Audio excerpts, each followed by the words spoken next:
I am here for another Christmassy book tag, and that is the 12 Days of Christmas book tag.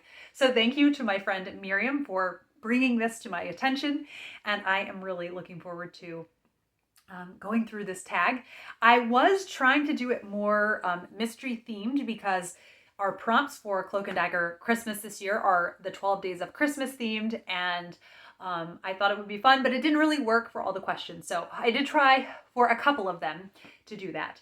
But looking forward to telling you all about it. And I will link the original tag down below in the description. The first question for Partridge in a Pear Tree, your favorite standalone. And so a standalone mystery is more rare of a thing that I will read. And I immediately thought of Why Didn't They Ask Evans by Agatha Christie. I fell in love with that this spring, and I loved the new Hugh Laurie adaptation. I am really hard to please with adaptations, but I find that mystery adaptations, I usually am happier with the finished product. So yes, I thoroughly enjoyed this, and I think what I loved about it is it didn't feel just purely a mystery. It also had a bit of romance in there, some intrigue. It just had a very larger than life feel. The pacing, I loved how it really kept the story kept moving intentionally, and it just had a real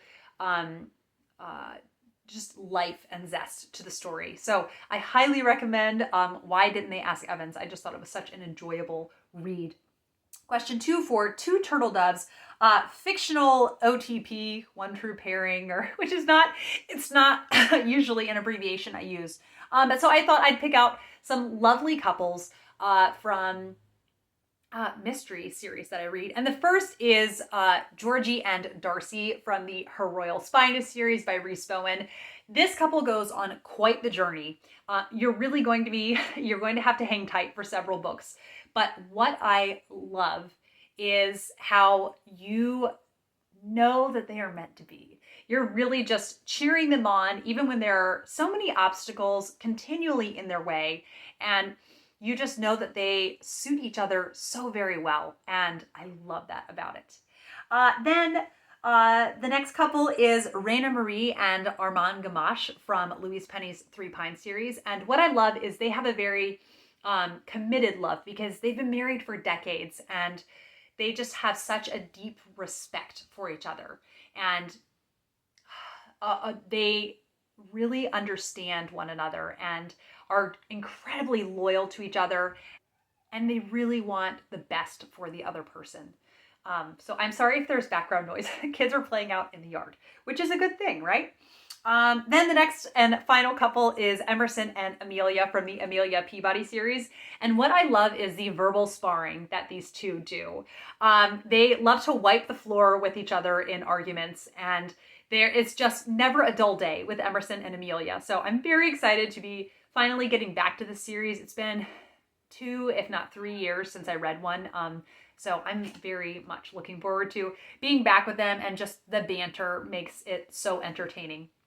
Question 3, 3 French Hens favorite trilogy. And I don't really read many trilogies. So my first answer, the first thing that came to mind, and I thought, is this maybe possibly the only trilogy I've read? The Lord of the Rings trilogy. It's just such a work of art. And the depth with which Tolkien tells you about Middle-earth is astounding.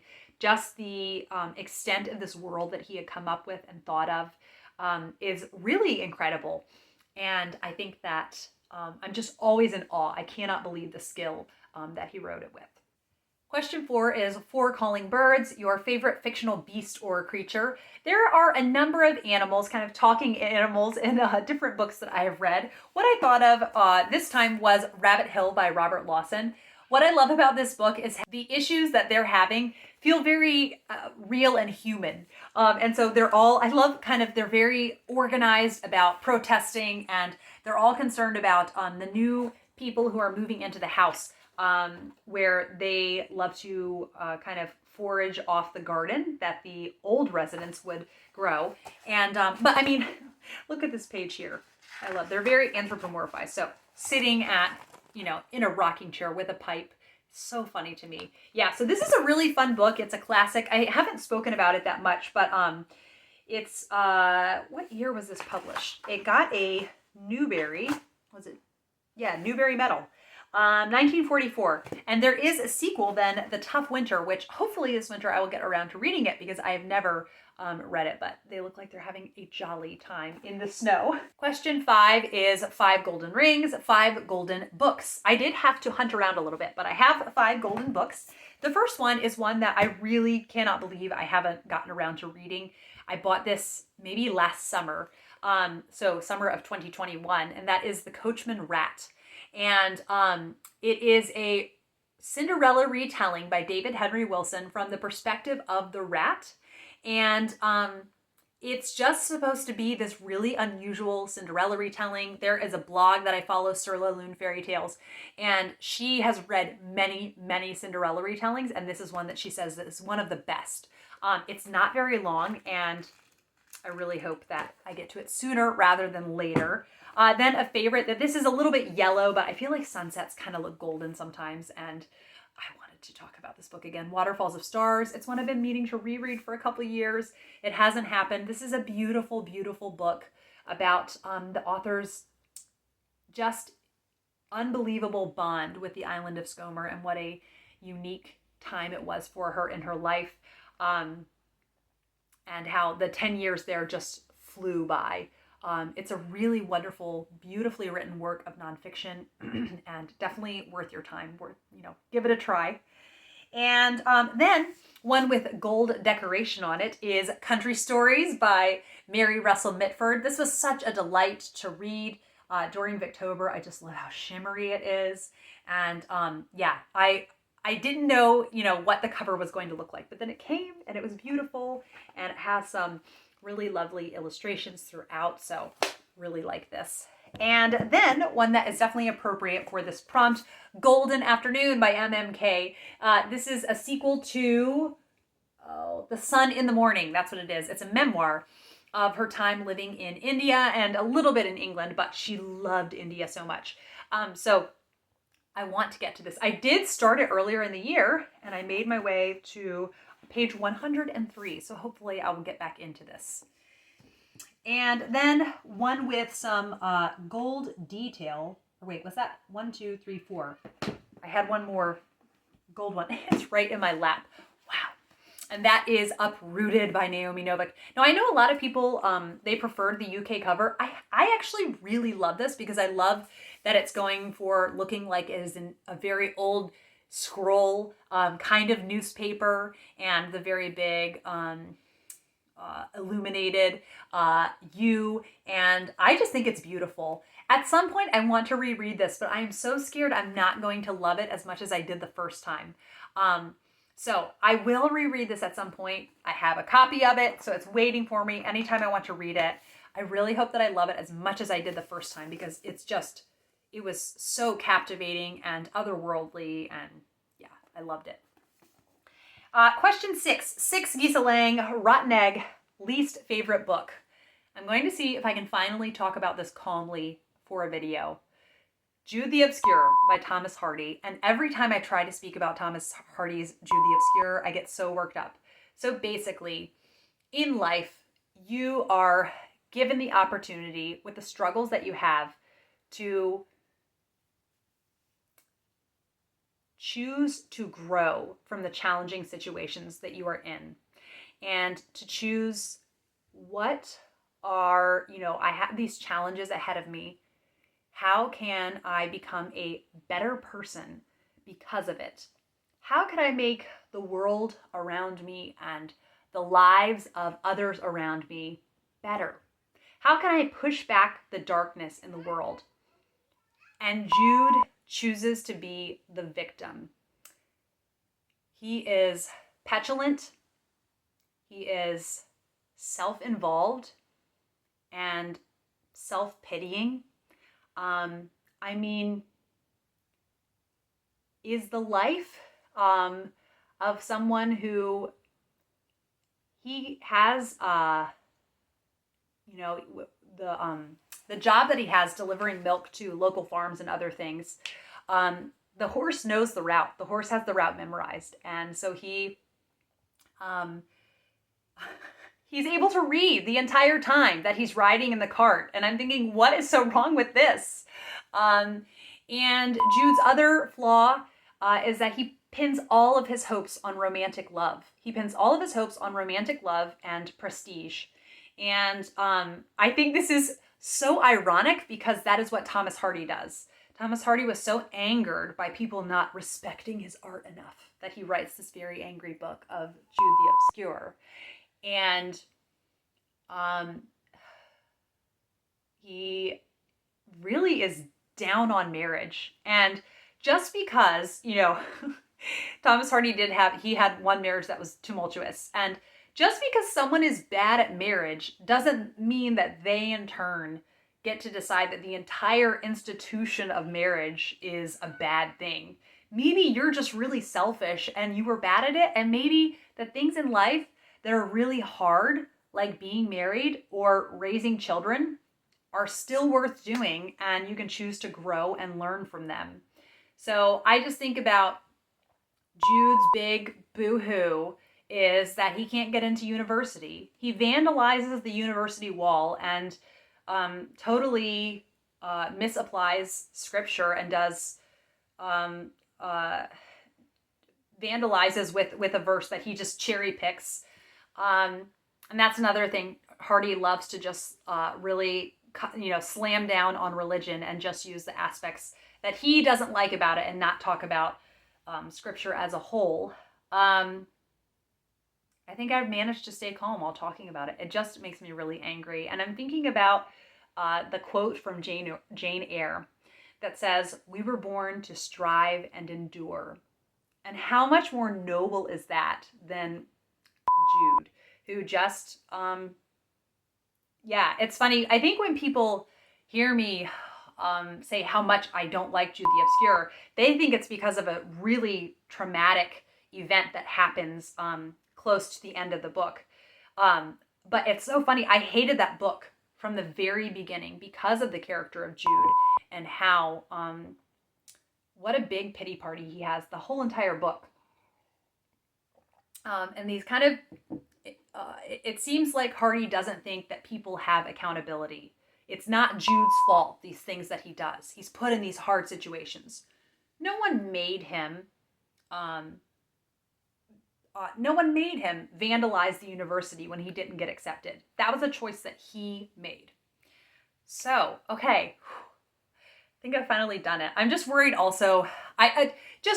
Let me just say now, if you're thinking about leaving a comment saying like, no, you just didn't get Jude the Obscure, don't even bother. I've thought about this for 2 years and I still feel this strongly. So it won't be a productive conversation. I'll just say that now. So just, as you're typing and I'm saying this, just backspace, delete that. Okay. All right.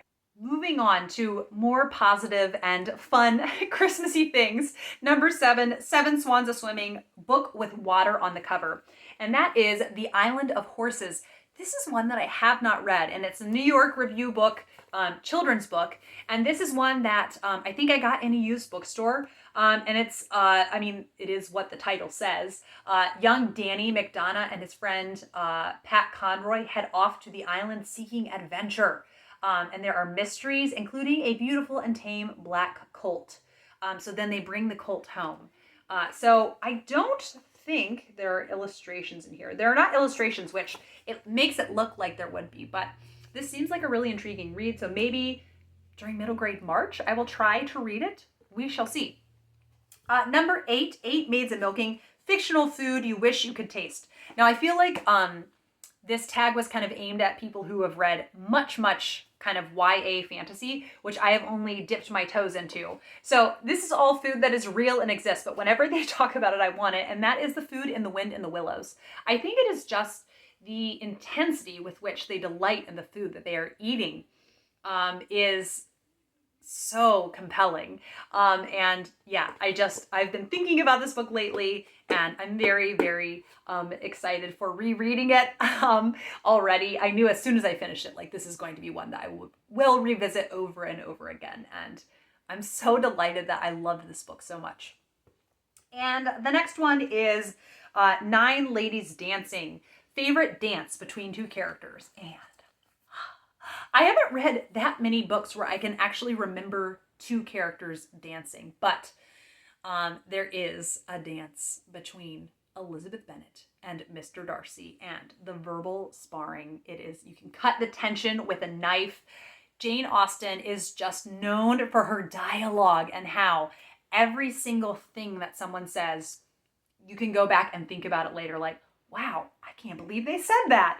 Did they really actually say that? So yes, Elizabeth and Darcy's dance, it's really stood out to me. I have to say, whenever I hold up these beautiful editions, I usually get a comment asking what editions they are. These are out of print, unfortunately. They've had them, for a couple of years, and now they don't make them anymore.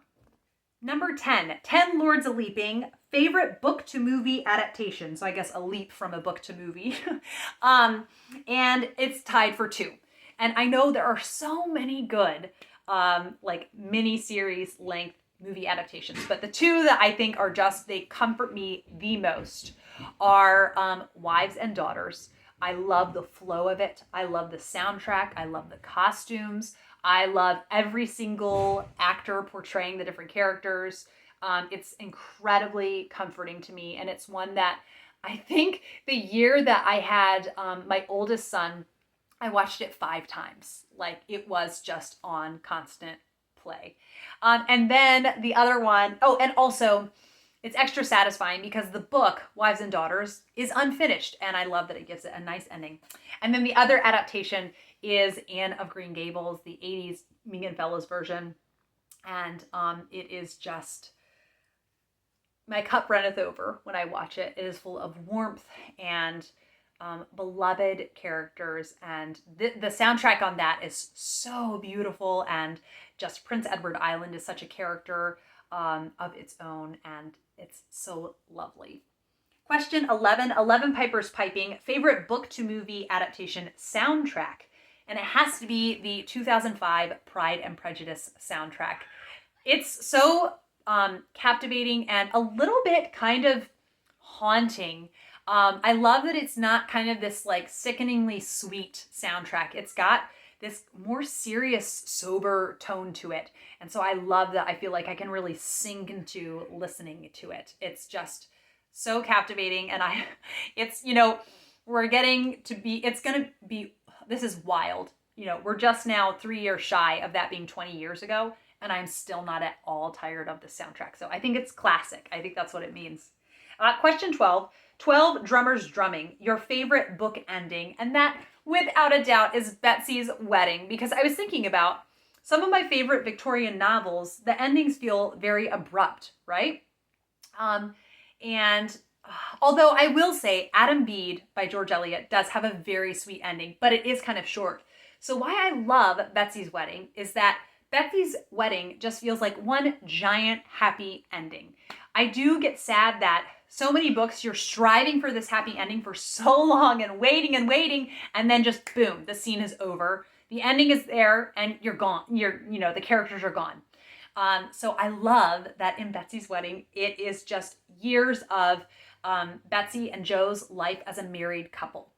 And it starts off with wedding preparations, and then getting to see the lives of the other characters living their happy endings. And it's just tied up with a nice little bow, and just such a satisfying conclusion to the series. I know that others have sometimes, and myself included, thought about what if she had written more, but I think it's just the perfect ending for that series. And for all those characters. So yeah, I'm so excited to reread that one with now the Betsy Tacy Society.